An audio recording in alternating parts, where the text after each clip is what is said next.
Hey guys, so I want to talk to you a little bit about our stoneware and baking breads.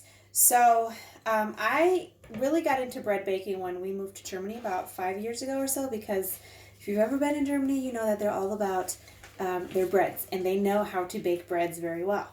Um, so I was intimidated by all of the German recipes, so I just wanted to go easy and find an easy recipe that I could do.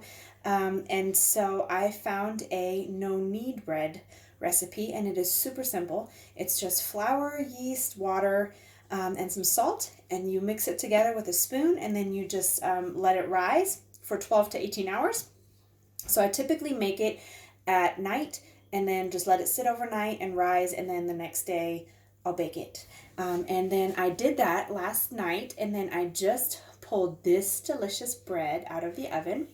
And so I made that in this right here is our mini deep covered baker, and it can hold 2 quarts. It comes with a lid, and we also have a bigger version of the mini deep covered baker. It looks exactly like this, but instead of 2 quart, it's 4 quart. But like I said, so this one here is perfect for just your average loaf of bread. And so now I'll just dump it. I haven't even taken it out of the baker yet. So this is what the bread looks like. Okay, and it is just super crispy. I'll put it on a cutting mat here in a bit and cut it just so you can hear the crispiness when I cut into it. So I typically bake the bread with the lid on for about 50 minutes, and then I take the lid off and then just bake it for another 5 to 10 minutes just so it can get the color. Okay, and now I know a lot, like, typically you wouldn't think that if you bake a bread with a lid on that it would get crispy, right?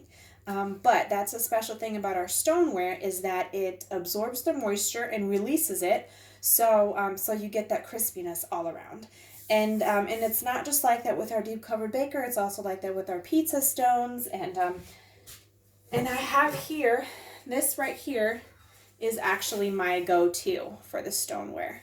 I absolutely love this one, not only because it can fit in my tiny German oven. I mean, I have to put it in diagonal, because the handles are a little tricky. But I love it because it has a little lip here, so I can make juicier foods on it too. One of our favorites is I'll just do chicken wings with potatoes and olive oil and some margarine and sea salt, and then I'll just pop it in the oven for about 45 minutes or so, and then it comes out super juicy and delicious. Now with the stoneware, as you can see here, this one is starting to look a little dirty. If you know anything about our stoneware, then you know that the darker, the better. So here I have a stoneware. This one is actually one of my first ones.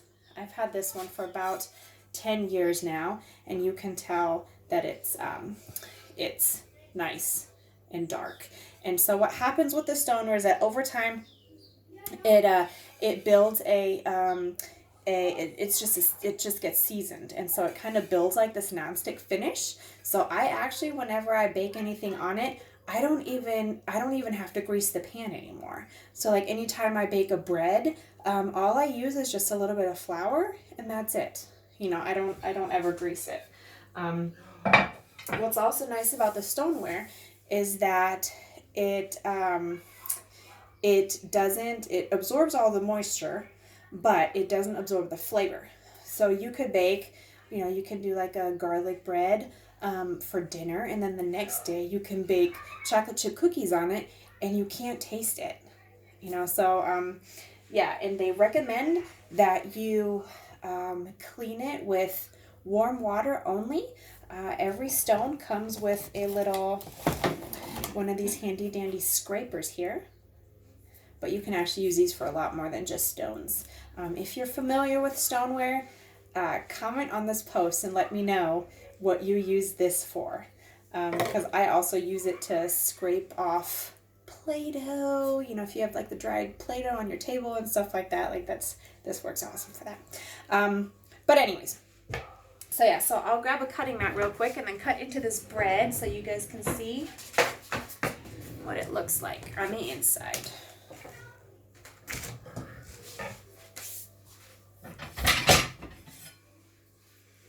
So this right here, guys, is part of our forged cutlery. This is our bread knife.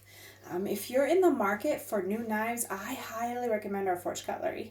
Not only is it lifetime warranty, but they're made out of a high carbon German steel, and they have a full tang, so you don't have to worry about you know, the handle ever breaking off of your blade. I don't know if that's ever happened to you, but it's happened to me quite a few times with my amazing Walmart knives. But they're just weighted really well.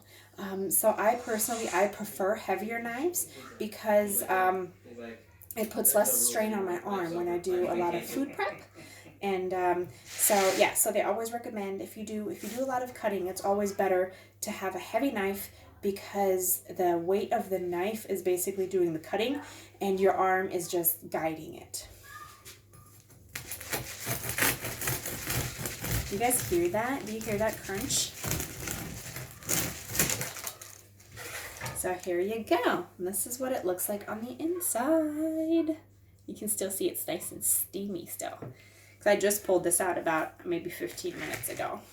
So we are actually going to enjoy this for dinner, because we made a pork roast in our air fryer tonight. So I'll just put some garlic butter on this and then enjoy it.